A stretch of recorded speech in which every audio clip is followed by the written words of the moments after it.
महाराष्ट्र नगर परिषद के स्कूलों में कामटी अब्दुल सत्तार फारूकी प्राइमरी स्कूल के मुख्य अध्यापक जनाब नकीब अख्तर ने एक ऐतिहासिक काम करके पूरे महाराष्ट्र के नगर परिषद और नगर पालिका स्कूलों के लिए एक बहुत बड़ी मिसाल कायम की है। नकीब अख्तर ने अपने खुद के खर्चे पर मुख्य अध्यापक रूम को इतने अच्छे तरीके से सजाया कि बच्चों के पेरेंट्स जब स्कूल में आते हैं तो खुशी से फूले नहीं समाते। उन्हें ये समझ में नहीं आता कि ये उर्दू मीडियम का स्कूल है या किसी सीबीएसई स्कूल का ऑफिस। उनकी इस कल्पना को दिल से सलाम करने को मन करता है, जिन्होंने उर्दू मीडियम के बच्चों के लिए स्कूलों को सीबीएसई जैसे माहौल में बदल डाला है। पूरे महाराष्ट्र के नगर परिषद, नगर पालिका और जिला परिषद स्कूलों के मुख्य अध्यापकों ने इस स्कूल को विजिट देकर इनसे प्रेरणा लेनी चाहिए। इतना ही नहीं, लॉकडाउन के चलते तमाम स्कूलें बंद होने के बावजूद वो खुद स्कूल में अकेले हाजिर होकर वहाँ आ रहे बच्चों के माता पिता व परिवार के जो लोग बच्चों के आने वाले वक्त में पढ़ाई से संबंधित विषय पर गाइडेंस जैसे तमाम कार्य वो खुद अंजाम दे रहे हैं। ऐसे काम करने वालों को हम दिल से सलाम करते हैं और इनकी भविष्य में तरक्की की दुआओं के साथ उन्हें इस कार्य के लिए बहुत बहुत बधाई देते हैं। इसी बात को लेकर एनजीपी न्यूज़ की टीम पहुंची कामटी नगर परिषद की अब्दुल सत्तार फारूकी स्कूल और वहां देखकर हम भी हैरान रह गए। तो चलिए बात करते हैं नकीब अख्तर से और जानते हैं कि क्या वजह है ये सब कार्य करने की और भविष्य में क्या प्लानिंग है अपनी स्कूल को लेकर।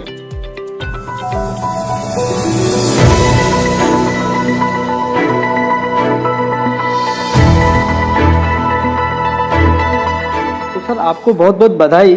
जब लॉकडाउन का जो वक्फा चल रहा था, जहां लोग खाने पकाने में जो टीचर हजरात मसरूफ़ थे, वहां पर आपने अपनी स्कूल की फिक्र की और आज 4-5 महीने के जो वक्फे में जो हम देख रहे हैं यहाँ पर आपकी स्कूल में, इसके लिए तो बहुत बहुत बधाई सर आपको।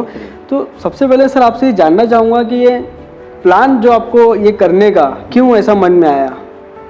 सबसे पहले तो आप लोगों का बहुत बहुत शुक्रिया और ख़ास तौर से एनजीपी न्यूज़ का बहुत बहुत शुक्रिया कि आपने हमारे स्कूल के मुतालिक ऐसा सोचा कि आप हमारा इंटरव्यू ले, हमारे स्कूल के बारे में ले। इसका पहले आपका बहुत बहुत शुक्रिया। जैसा कि आप सभी लोग जानते हैं कि हम लोग एक ख़ास पेशे से ताल्लुक़ रखते हैं और ये मौल्लिम का पेशा छोटे से बड़े तक बड़ी इज़्ज़त की निगाह से देखा जाता है। बिल्कुल। तो जब इस पेशे में हम हैं तो हमको सोचना चाहिए कि हमारे पास छोटे बच्चे आते हैं और वो छोटे बच्चे के मुतालिक हम क्या क्या चीज़ें स्कूलों में कर सकते हैं। माँ बाप बड़ी उम्मीद से हमारे पास भेजते हैं बच्चों को कि क्या क्या क्या हम इसके बारे में, हम स्कूल के बारे में सोचते हैं, तो वैसा हम उसको खरे उतरे। मैं जब से पहले दिन से नौकरी पे लगा हूँ तब से मैं सोच रहा हूँ कि इस स्कूल को अपने ढंग से एक ऐसी स्कूल बनाई जाए कि बच्चे के घर पर हमको एडमिशन करने ना जाए, माँ बाप खुद होकर हमारे पास जाए। और वो स्कूल तभी अच्छी होगी जब हम पूरा उसका फिजिकल से लेके पढ़ाई लिखाई से लेके उनका खेल कूद एक एक बात का ध्यान रखेंगे। बिल्कुल। तो मैंने हर चीज़ को धीरे धीरे जैसे जैसे पैसा आ रहा है मैं उसको इस हिसाब से कर रहा हूँ।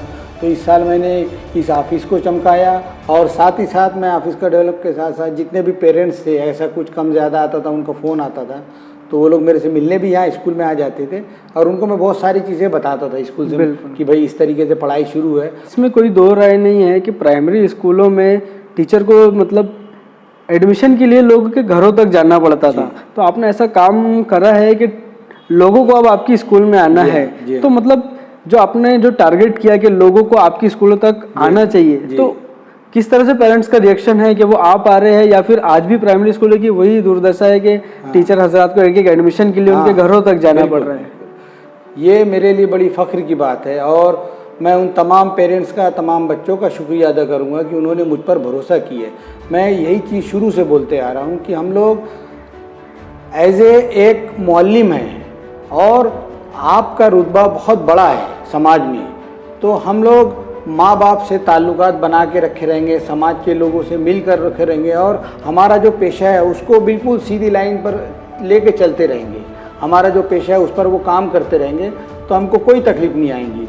मैं जब से एचएम बना हूँ तब से लेके आज तक मुझे किसी के घर जाना ना पड़ा। मैं जाते रहता हूँ लोगों से, वैसे तो ताल्लुकात है, लेकिन एडमिशन के लिए मेरे को किसी के घर जाना नहीं पड़ा कि भाई मुझे, क्योंकि वो लोग जानते हैं कि यहाँ पर मेहनत होती है एक एक चीज़ की, बच्चों के मुतालिक पूरे टीचर मेहनत करते हैं यहाँ पर, बिल्कुल। और पढ़ाई लिखाई के मुतालिक सारी चीज़ें यहाँ पर होती है, बच्चों की जो एक्टिविटीज़ खेल कूद है वो सारी चीज़ें हम लोग टाइम ब टाइम बराबर बिल्कुल करते रहते हैं। तो हम लोगों को एडमिशन का बिल्कुल प्रॉब्लम नहीं था। बाकी स्कूलों में है जहाँ पर कोताही रहेंगी, कुछ चीज़ें रहेंगी और कुछ ऐसा रहेगा तो होगा, वो माँ बाप भी देखेंगे ना, जहाँ पर स्कूलें अच्छी है, पढ़ाई लिखाई हो रही है तो माँ बाप बिल्कुल वहाँ पर दाखिला कराने खुद से आएंगे। तो ये बहुत बड़ी कामयाबी है कि एक प्राइमरी स्कूल के टीचर्स को पेरेंट्स के घर जाकर एडमिशन लेने की आज ज़रूरत नहीं पड़ रही है। सर, आपने पैसे की बात की, मैं पूछना तो नहीं चाहता था, लेकिन मैं पूछना चाहूँगा कि ये जो डेवलपमेंट आपने यहाँ स्कूल में किया है, इसमें किसी किस्म की सरकारी मदद हुई है या फिर सारा आपने आपके खर्च से किया है? इसमें मैंने सबसे बड़ी बात तो है कि मैं शुरू से बचपन से देखता था कॉन्वेंट स्कूल वगैरह के बच्चों को जाते हुए एनसीसी का ड्रेस वगैरह पहन, वो मेरे दिमाग में था।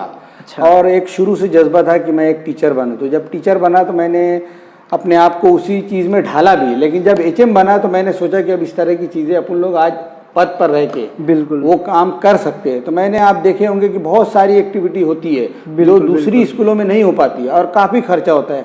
और ख़ास तौर से मेरी रैली जो निकलती है 15 अगस्त, 26 जनवरी, 2 अक्टूबर को पानी बचाओ के मुतालिक, इस तरीके से काफ़ी मॉडल्स भी उसमें देखने में आते हैं, बहुत सारी चीज़ें होती है। तो तकरीबन ऐसा मान के चलो कि एक रैली पे 50,000, तो अगर ऐसा मान लो कि 3 रैली है तो 1.5 लाख रुपये तो मेरा इसमें ही चला गया साल, है ना। हाँ, और मेरे यहाँ के टीचर भी काफ़ी अच्छे हैं, थोड़ी बहुत उसमें उनकी भी मदद हो जाती है हर लिहाज से। हम आप देख रहे होंगे स्कूलों में बसेस चल रही है, आप ऑटो भी चल रहे हैं, वैन भी चल रही है, तो वो हमारे यहाँ के टीचर लोग मिलकर अपने लोग इस तरीके से काम करते हैं। तो मैं ये समझ कर चलूँ कि स्कूल ने अपने ज़ाती खर्चे से जो है ये जो डेवलपमेंट का काम किया है। बिल्कुल।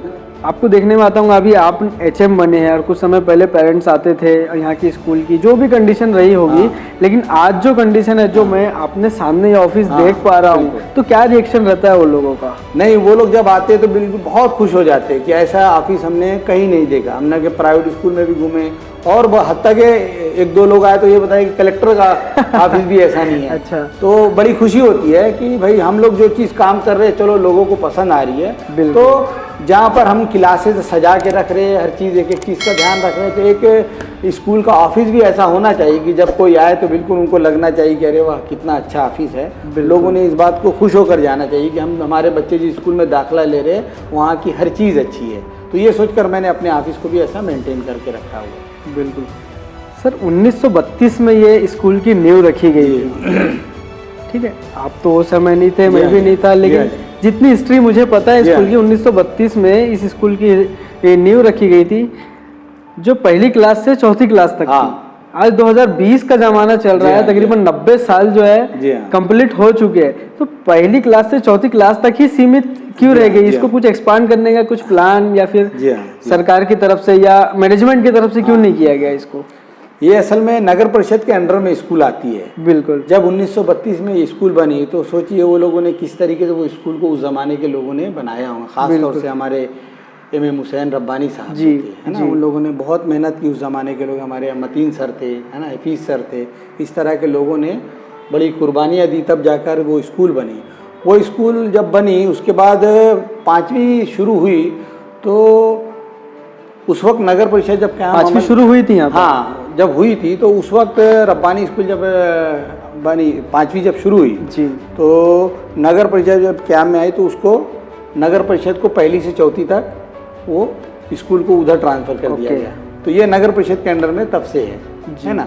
अब रब्बानी स्कूल वाले 5वीं से लेकर फिर 12वीं तक वो अपनी स्कूल संभाल रहे हैं और 1ली से जो 4वीं तक तब से ये संभाल रहे हैं। लेकिन मैं ये देख रहा हूँ कि पिछले जब से 7-8 साल से जब से मैं HM हूँ जी, तो यहाँ पर पेरेंट्स लोग मुझ पर काफ़ी दबाव भी डाल रहे हैं। 20 साल तो बहुत ज़्यादा हो गया था। बहुत ज़्यादा मेरे पास एप्लीकेशन वगैरह आई हो कि आप अपनी स्कूल 10वीं तक 12वीं तक और जितना आगे हो सकता है खोलिए और आपको जो मदद की ज़रूरत होती होगी हम लोग पेरेंट्स भी करने को तैयार है। ये हमारे लिए बड़ी खुशी की बात है। बहुत खुशी। मैंने हमारे प्रशासन अधिकारी शाहजहाँ भाई से भी इस सिलसिले में बात किया हूँ कि कुछ ऐसा रास्ता निकाला जाए कि अगर माँ बाप चाह रहे कि यहाँ पर स्कूल बने 10वीं तक 12वीं तक हो जाए और उसकी और कोई फैकल्टीज आ जाए तो बहुत अच्छी बात है।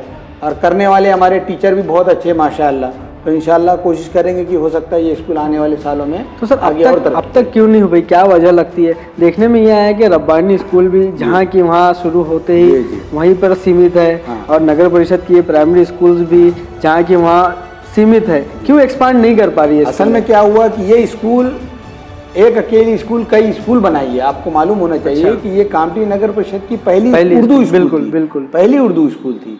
उसके बाद बहुत सारी स्कूलें इससे बनी। इस्माइलपुरा स्कूल इसी से बनी जी। मनसाराम स्कूल इसी से बनी। अच्छा। मनसाराम स्कूल गर्ल्स स्कूल इसी से बनी। अच्छा। वहाँ पर इस्माइलपुरा स्कूल है, वहाँ भी गर्ल्स इसी से बनी। उसी तरीके से मोदी में कि उर्दू स्कूल बॉयज भी थी, गर्ल्स भी थी, वो भी इसी स्कूल से बनी, है ना जी। खोले क्योंकि काफी अच्छा यहाँ पर मतलब माहौल देखने में आया, सामने ग्राउंड है, काफी मतलब एक्टिविटीज को लेकर काफी चीजें और की जा सकती है, जो मतलब मुझे लगता है कि और बढ़ाना चाहिए। चलिए ठीक है, आपकी कोशिश है, आप करते रहिए। सर डेवलपमेंट को लेकर और जिस तरह से आपने किया है यहाँ पर डेवलपमेंट, और क्या प्लान है आगे इसको करने का? मैं यही चाह रहा हूँ कि अभी जैसे मुझे कम से कम 4 से 5 कमरों की जरूरत पड़ेगी। अच्छा, है ना। अब ऐसा हो रहा है कि अगर आज मैं स्कूल खोलने बैठूं तो किसी भी हाल में मैं अगर 5वीं क्लास खोलूं तो मेरे को 3 से 4 सेक्शन खोलने पड़ेंगे। बिल्कुल, और उतने कमरे मेरे पास नहीं है। अच्छा। मैं सोचूंगा मैं 30 बच्चों की एक क्लास बनाऊंगा, लेकिन पेरेंट्स मेरे पास ही नाम लिखाना चाहते हैं। अच्छा, क्योंकि मैं सोचा हूँ कि ऐसा खोलूंगा, लेकिन मुझे कुछ लोगों ने मशवरा दिया कि पहले आप कमरे की तैयारी करो। बिल्कुल। क्योंकि आपके मुतालिक समाज में बड़ा अच्छा बना हुआ है माहौल, बिल्कुल। तो बच्चे आपके पास ही आएंगे। तो 30 बच्चे नहीं आएंगे, कम से कम ये मान के चलो कि 3 से 4 सेक्शन आपके पास बनेंगे। तो आपको वो उतने कमरे होना, फिर वो बढ़ेंगी, 6वीं बनेंगी, फिर 7वीं बनेंगी, तो इतने कमरे कहाँ से आएंगे? तो हम लोग कोशिश कर रहे हैं, अभी बातचीत शुरू है। अगर कोशिश हुई तो इंशाल्लाह इसी साल 4 से 5 कमरे बन जाएंगे, तो हम लोग आने वाले वक्त के लिए बराबर उसके लिए करेंगे। बिल्कुल। तो सर खेल कूद को लेकर काफ़ी एक्टिविटीज़ आप जैसे कि आपने बताया 15 अगस्त 26 जनवरी और बीच में भी गैदरिंग वगैरह का जो कार्यक्रम होता है उसमें काफ़ी एक्टिविटीज़ आप करते रहते हैं, और आपके ऑफिस में यहाँ पर बच्चों के लिए कार बाइक बिल्कुल यहाँ मौजूद है। मतलब क्या कॉन्सेप्ट है? ये चीज़ें तो मतलब ये जो प्राइवेट स्कूलों में भी नजर नहीं आती। बिल्कुल। ये मैं देख के मतलब थोड़ा सा चौंक गया कि मतलब ऐसी चीजें मुझे प्राइमरी स्कूल में नजर आ रही है। तो जी, ये बच्चों की साइकोलॉजी है। बच्चे अपने खेलकूद का सामान ढूंढते हैं कहीं भी जाते हैं, तो वो चाहे स्कूल में रहे, घर पर रहे। तो जब स्कूल में भी आए तो हम भी चाहते हैं कि ये फितरी बात है, और बच्चों को फितरत से दूर नहीं किया जा सकता। अगर वो खेल के चक्कर में, तो खेल में ही उनको तालीम दी जाए। स्कूल में आए तो एक ज़माना था बच्चे रोते थे, डरते थे, लेकिन स्कूल में जब आएंगे तो इस तरह की कार जीप वगैरह देखते हैं, फर्स्ट तो बच्चों का इम्प्रेशन बड़ा अच्छा बैठता है। उनको लगता है अरे यहाँ पर कार है, ये है। हाँ, तो वो जो डर खौफ स्कूल से मुतालिक रहता है वो ख़त्म हो जाता है। अब रही बात खेल कूद की, तो ये तो हमारे सिलेबस में भी है कि बच्चों को पढ़ाई लिखाई के साथ साथ उनकी जिस्मानी जहनी तरक्की भी बहुत ज़रूरी है। साल में एक बार कम से कम ये एक्टिविटी हो, तो बाकायदा हर साल बहुत अच्छे ढंग से बाकायदा ओलंपिक के जैसा प्रोग्राम लिया जाता है। और हमने पार्लियामेंट हाउस बनाया है 4x4 में, बहुत खूबसूरत पार्लियामेंट हाउस बनाया है। लाल किले का एक मॉडल हमने 4x4 में बनाया है, वो भी आने वाले वक्त की रैली में रहेंगे, और भी बहुत सारे मॉडल आगे के उसमें रहेंगे। तो हम चाहते हैं कि ये सारी एक्टिविटी रहेंगी तो बच्चे ये सब चीज़ें देखते हैं, बिल्कुल, तो उनके जहन में कहीं ना कहीं तो बैठते हैं। जब वो बच्चे बड़े होंगे तो उनको तो लगेगा कि देखो हमने स्कूल में ऐसा ऐसा हम हमारे ज़माने में था। तो ये इस चीज़ें देख कर भी माँ बाप हमारी स्कूल की तरफ राग़िब होते हैं कि नहीं, हमको इस तरह की चीज़ें करना, ऐसी स्कूलों में अपने बच्चों का एडमिशन कराना चाहिए जहाँ पर हमारे बच्चों का मुस्तकबिल संवरता हो, है ना। इसलिए हमने ये सोचकर ये सारी चीज़ें की। तो सर आपसे बात करके, आपकी स्कूल का ये डेवलपमेंट देख के बिल्कुल मज़ा आ गया। मैं तो आपको पहले भी बधाई दिया, एक बार मैं आपको और बधाई देना चाहूँगा, और दुआ करता हूँ कि इस तरह का जो काम है आपसे लोग इंस्पायर्ड होकर जो है और भी नगर परिषद स्कूलों में या छोटी से छोटी स्कूलों में जो है लोग ये करें, ताकि बच्चों को और पेरेंट्स को कोई कंफ्यूजन ना हो कि हमें कहाँ जाना है, कौन सी एजुकेशन देना है। देख के ही मतलब उन लोग का रुझान जो है आपकी स्कूलों की तरफ आए। तो सर एनजीपी न्यूज़ के माध्यम से एक आखिरी सवाल मैं आपको पूछना चाहूँगा कि एनजीपी न्यूज़ के माध्यम से आप आवाम को, जनता को क्या पैगाम देना चाहेंगे? सबसे पहले तो मैं एनजीपी न्यूज़ का बहुत बहुत शुक्रिया अदा करूँगा कि मैंने उनके न्यूज़ को हमेशा देखते रहता हूँ। समाज में मुख्तलिफ मसलात को सामने लेकर आते हैं कि किस तरीके से समाज में क्या क्या चल रहा है। तो सबसे पहले तो आप लोग शुक्रिया के आप लोग हकदार है। और दूसरी बात ये कि आपने जो सवाल किया, तो मैं पेरेंट्स से बोलूँगा कि अभी फ़िलहाल आप अपने बच्चों की टोटली पढ़ाई की तरफ ध्यान दीजिए। आने वाला वक्त पढ़ाई के अलावा कुछ नहीं है। बिल्कुल। सब चलेगा, आप अपने बच्चों को मोबाइल दीजिए, सब कुछ दीजिए, लेकिन पढ़ाई से दूर मत कीजिए।